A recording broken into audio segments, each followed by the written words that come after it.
Thank you for being here. You had people immediately descend onto the scene, particularly in Southwest Florida. There's life rescue, making sure people are okay, following up on any type of calls, and there's been really a Herculean effort. There's also the assessment, okay, of what's been damaged that's going to impact the entire community. And of course, the power is a big issue. There are people that are working. I think Lee and Charlotte have about 15% restored. There's going to be able to be some more restored likely in the relatively near future. There is going to be some that's going to require some rebuilds. And so the utilities, FP&L's was down there first thing. They understand that and they're prepared to do it. The other issue with Lee County that they've asked support from is they had a water main break for their county water utility. That means that the county does not have water at this point, and you need that to be able to function in society. They've requested support from FEMA, and then FEMA was able to provide the Army Corps of Engineers, and they were on the ground after Kevin called them, I think at like 3 in the morning yesterday. They were on the ground from Jacksonville all the way down to Southwest Florida in the afternoon. They've been working to assessing that situation. We also have Florida National Guard personnel standing by to help the Army Corps if they need it. But at the end of the day, you know, that is something that will be very, very critical to be able to get that back. And it may require more of a rebuild. Maybe it require some more short-term remediation. They're going through that. But that's clearly a top priority. And we're thankful that FEMA and the Army Corps are there helping out. We have, obviously, there was a lot of folks in affected areas that evacuated. Some did shelter in place. As of last night, we've contacted over 20,000 Floridians that filled out a shelter-in-place survey on floridadisaster.org. Over 10,000 have responded, and all 10,000 said they were safe. And the state sent the first alert late last night and are expecting more responses this morning. Cell phone connectivity is sparse in some areas and sometimes it's easier to get out a text message. So the process has been streamlined. There's now a standalone site to report your location. So if you're having issues contacting your family via phone, and if you're sheltering and want them to know you're safe, there's a website, missing.fl.gov, missing.fl.gov. These forms are triaged by staff here in Tallahassee and dispatched to responders that are on the ground. In addition to the rescues yesterday, rescue personnel have gone to more than 3,000 homes in the hardest hit areas, going door to door to check on the occupants of those residences. There are over 1,000 dedicated rescue personnel who are going up and down the coastline. They all also are going to be doing more and more inland in some of our counties, inland portions of Charlotte and Lee, but also DeSoto and Hardee counties. I think Hardee County is the most without power right now. I think they're 99% without, or they're pretty. Yes. Yeah. So, so you see the really troubling images of a washed out home on the Fort Myers beach, and that really is ground zero and obviously very important. But this was such a big storm that there are effects far inland, and these rescue personnel are sensitive to that, and they're going to be helping. We've opened 2 major points of distribution for food and water this morning. First, Charlotte Sports Park, the spring training facility for the Tampa Bay Rays in Charlotte County, and then the Lee County Sports Complex, the spring training facility for the Minnesota Twins. These are pods that are much bigger than normal pods. There have been over 1.6 million gallons of fuel into Southwest Florida that have been moved in to support the response. I think what we're finding with the fuel is the fuel supply is flowing. It's just a matter of the gas stations need to have power to be able to operate, and if they have a certain number of pumps, they're required to have a generator. I was in Lee County yesterday, actually saw some of the larger gas stations were operating, so that's a good sign. As of 6 a.m., there are about 1.9 million people, our customers, without power.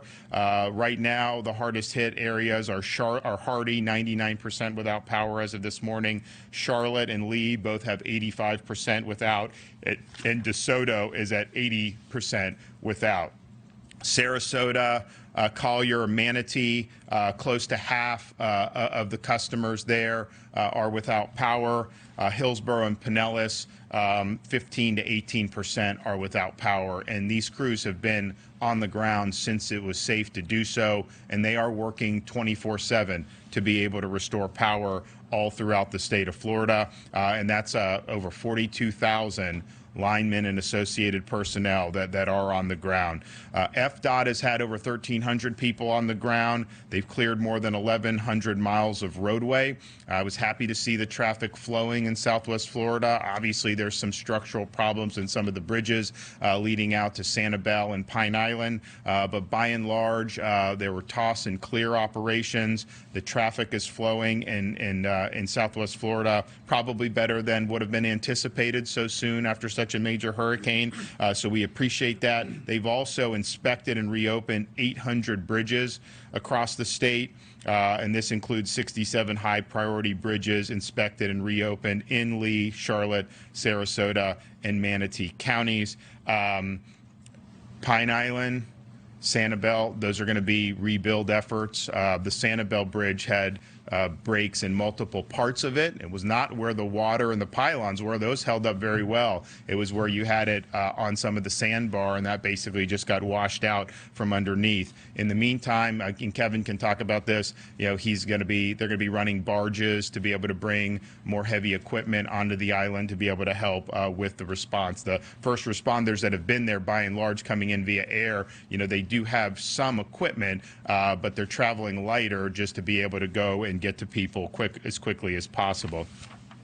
There have been 6 healthcare facilities evacuated in Southwest Florida.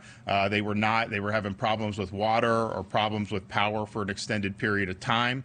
We're also prioritizing getting power and running potable water to the rest of the area's healthcare facilities. There have been 117 facilities that had lost power that now have power restored.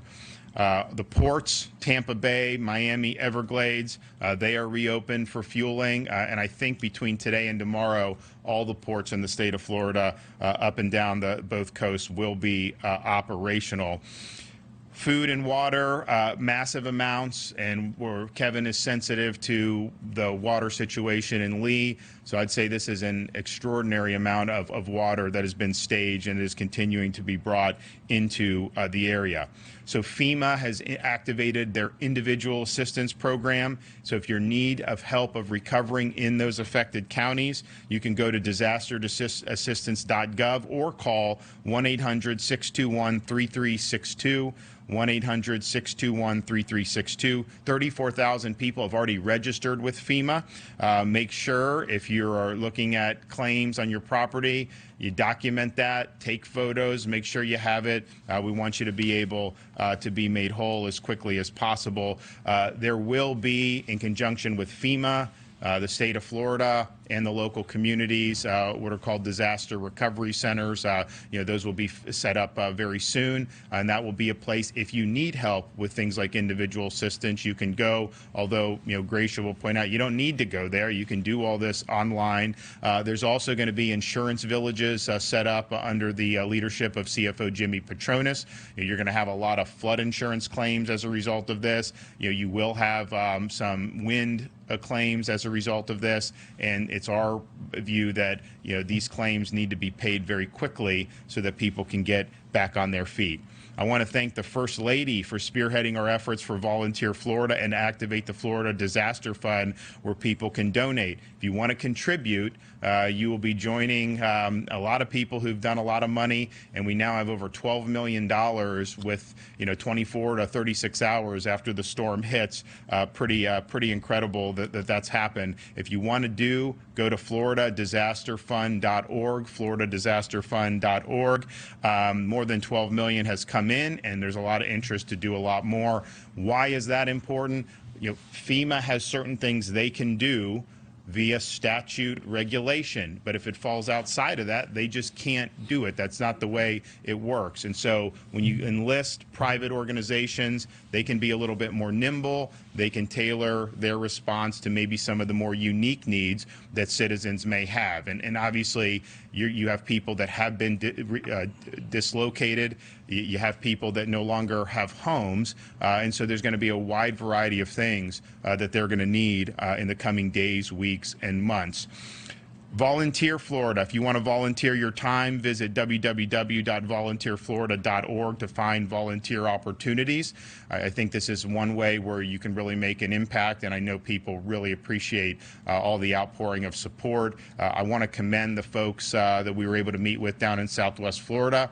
You know, this has been a major event, of course, and these people have been working around the clock to be able to serve their constituents and serve their communities, and we appreciate the dedication. We appreciate the perseverance. We know that there's a lot of difficult days ahead, but they've really done a great job standing up for the people of their community. I'm going to let Kevin give a brief on the state response, and then we'll have the FEMA administrator come up and provide some perspective from FEMA. Thank you, Governor. So I'll obviously thank you, the governor, but I want to thank the agencies represented here to my left, especially Gracia, FEMA Administrator Deanne Criswell, Captain Rooney, and Admiral Brendan McPherson from the United States Coast Guard, others that are not here that are certainly on that floor behind me, Lieutenant Colonel Miller from the U.S. Army Corps District out of Jacksonville, Colonel Booth out of Jacksonville, and many, many other federal partners that have certainly helped us here. Captain, if you can just grab that easel and just put it right back up here for just a second, I'd appreciate it.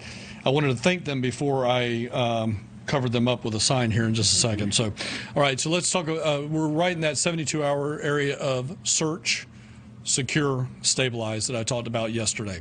So everything that I want to talk about right now is about that search, secure, and stabilize.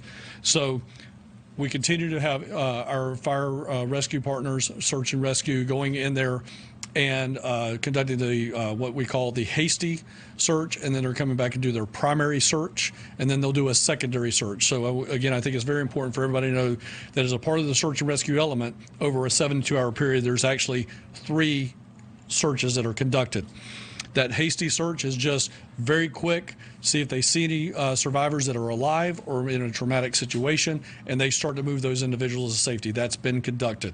Now we're back in that primary search area, which is now we're doing a little more detailed search, and then we'll do a second search behind that. Stay safe. I want people to make sure that they are safe. This comes down to personal preparedness, or I should say personal preparedness, but the individual response. Generator safety. We have been talking about it and talking about it and talking about it, but we still get reports of people operating their generators inside of a garage, operating their generators just outside of a cracked window with a cord running through the window, and we're having continued issues with carbon monoxide. All right, I'm not saying we've had carbon monoxide deaths. I'm just saying that we're still having carbon monoxide issues. Please operate your generators in a safe mode. That also includes not having electrical cords actually run through puddles of water. Let's make sure that we got them elevated and not running through puddles of water. Next, as I mentioned last night, chainsaw safety, ladder safety, wire safety. If you don't know what it is, don't cut it. If you don't know how to cut it, don't cut it. Let the professionals come in and do that.